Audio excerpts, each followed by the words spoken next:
welcome to The Explainer. So today we're taking a deep dive into a story you probably think you already know. Over the last few decades, pop culture has practically romanticized the wild, chaotic ascent of Jordan Belfort. They've spun this glamorous myth of an audacious corporate rebel who just kind of outsmarted the system. But today we're going to peel back that glittering cinematic veneer to expose the chilling reality of his white-collar crimes. We're going to completely demystify this so-called financial genius and look at the actual anatomy of a predator. To really understand the sheer scale of this delusion, I want you to picture this for a second. It's a Friday afternoon in the mid-1990s. You're standing inside a sprawling, glass-enclosed Long Island brokerage firm. Hundreds of young guys in custom Italian suits are literally standing on their desks, screaming at the top of their lungs.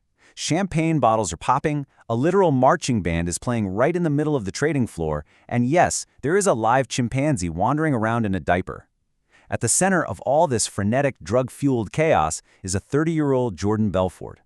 He's steering a 167-foot luxury yacht straight into a Mediterranean storm while legally blind on illegal sedatives, all while pulling in millions of dollars every single week.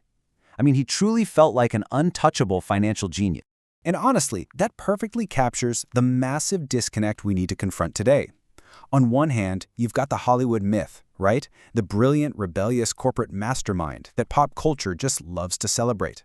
But on the other side, we have the monstrous reality. Beneath all that rock star excess, every single dollar of that jaw-dropping fortune was stolen. This wasn't some clever entrepreneurship, it was a predatory financial machine that systematically preyed on human vulnerability and stole directly from ordinary, hardworking people. Okay, let's get right into part one, origins of a financial predator. We're going to look at exactly how this destructive machine was built. So, born in Queens back in 1962, Belfort always had this obsessive hunger for money, but his beginnings were anything but glamorous. He actually started out selling meat and seafood out of the back of a truck on Long Island, a venture that left him completely bankrupt by the time he was 25. He drifted onto Wall Street just in time for the historic market crash of Black Monday in 1987, which totally wiped out his brand new trainee job. But rather than learning, a little caution from that disaster, Belfort learned a highly dangerous lesson. Traditional Wall Street was just way too slow. He realized that if he wanted real, rapid wealth, he was going to have to operate way outside the traditional rules. Which brings us to penny stocks, or microcap stocks. This was literally the Wild West to finance. Belfort teamed up with a volatile partner named Danny Perush, and operating out of a dingy former auto dealership in 1989, they bought a small-time franchise. They rebranded it with his completely fictitious old money-sounding name, Stratton Oakmont. But ordinary commissions just weren't enough for them. They began quietly buying up massive blocks of these cheap, obscure penny stocks through hidden nominee accounts. Because the market for these shares had such loose rules and incredibly weak oversight, Belfort and Perush could manipulate the prices completely out of sight of the major financial exchanges. But to actually sell these manipulated stocks, they needed an army. So Belfort targeted young, hungry guys, many straight out of college and heavily in debt, bringing them into a classic super high-pressure boiler room environment. He trained them using what he called his straight-line system. Now, I want you to notice this wasn't just a sales pitch. It was literally weaponized. It was a rigid psychological framework explicitly designed to completely bypass a client's logical reasoning. He taught these brokers how to exploit a person's fear of missing out, and most importantly, they were explicitly instructed to never, ever take no for an answer. And man, the results were explosive. The firm grew from just a handful of desperate recruits to over 1,000 employees, with revenues surging into the tens of millions of dollars. Externally, Belfort was being feted as this brilliant market innovator, even underwriting major initial public offerings for completely legitimate companies like the footwear designer Steve Madden. But internally, beneath the surface of all this massive success, Stratton Oakmont was secretly operating as a sprawling criminal enterprise, laying a massive financial trap. All right, moving on to part two, anatomy of a pump and dump, or how the trap was actually sprung. Now, what's really interesting here is exactly how this highly illegal market manipulation actually worked. It's the classic pump and dump, and it followed a very strict four-stage sequence. Step 1, accumulation. Insiders would secretly acquire huge quantities of cheap, basically worthless stock through hidden accounts. Step 2, the pump. That boiler room army flooded the phone lines using those aggressive, fraudulent, straight-line pitches to hype the stock to completely unsuspecting retail investors, promising them guaranteed massive returns. Step 3, the artificial spike. As thousands of buyers rushed in, demand skyrocketed, artificially inflating the share price by hundreds or even thousands of percent. And finally, step 4, the dump.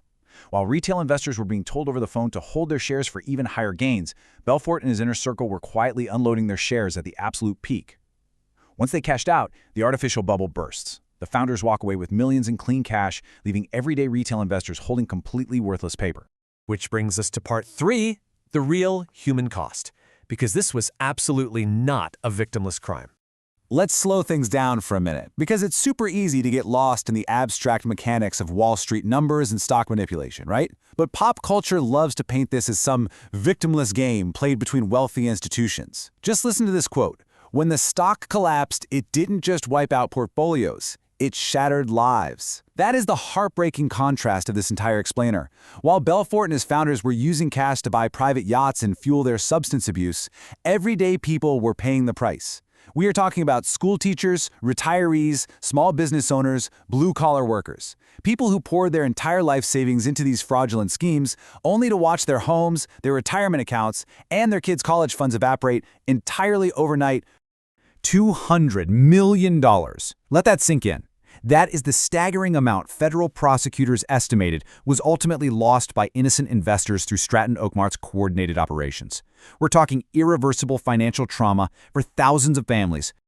Okay, let's look at part 4, downfall and unpaid debts. The net finally tightens because, the music couldn't play forever. So what actually brought the wolf down? While Belfort was operating with just incredible arrogance, literally dodging minor regulatory fines as if they were just a normal cost of doing business, a quiet storm was gathering. First off, the National Association of Securities Dealers placed the firm under near constant scrutiny. But more critically, a relentless FBI special agent named Gregory Coleman, alongside the SEC, launched a painstaking, multi-year investigation. Belfort was completely unaware of just how tight the net was getting. He was busy trying to hide assets, laundering millions into Swiss banks using offshore shell companies and even his own family members. But Coleman and his team, they were meticulously building an indisputable paper trail of money laundering and wire transfers. And then the whole house of cards just officially collapsed. By December 1996, the NASD permanently expelled Stratton Oakmont from the securities industry, shutting them down for good. And in 1998, the FBI agents finally closed in. Belfort was arrested and charged with securities fraud and money laundering. Staring down a decades-long prison sentence that would guarantee he died behind bars, the so-called loyal mastermind made a highly calculated choice. He struck a deal. He agreed to wear a wire, becoming a cooperating government informant against his closest partners just to save himself. Now, here's a crucial point we need to look at, the actual justice served, or, the total lack of it. There was a highly unequal legal reckoning in 2003. Get this. Because of his cooperation, Belfort was sentenced to 4 years, but he ultimately served a mere 22 months in prison. The court ordered a massive $110.4 million in mandatory restitution to cover the roughly 1,500 identified victims. But the reality of the aftermath? While behind bars, Belfort was actually encouraged to write his memoirs, setting him up for a highly lucrative second act as a best-selling author and a motivational speaker. Yet today, decades later, a massive portion of that $110 million restitution debt to his victims remains entirely unpaid. So as we wrap up and look at the core takeaways from the sources we've analyzed today, a few things become incredibly clear. First, human greed and hope make us uniquely vulnerable. Whenever an investment promises massive returns with zero risk, it is always a trap. Second, we really have to shatter this myth once and for all. White-collar crime is never victimless. Real families pay the price for unbridled greed. And finally, true financial success just isn't built on high-pressure phone calls and illusions sold in the dark. It requires patience, transparency, and creating actual value. Because eventually the trading floors go silent and the illusion always fades. Jordan Belfort traded his freedom and his integrity for temporary wealth, leaving a permanent trail of broken trust right behind him. The markets will always have predators looking for the next shortcut to exploit your trust. So I leave you with this final, provocative thought. If a financial deal sounds too good to be true, are you truly vigilant enough to walk away? If this explainer opened your eyes to the dark side of financial history, please hit that subscribe button. We dive into the real, structured truth behind the headlines every single week, using exactly these kinds of breakdowns to help you understand the world better. Stay safe, stay vigilant, and I'll see you in the next explainer.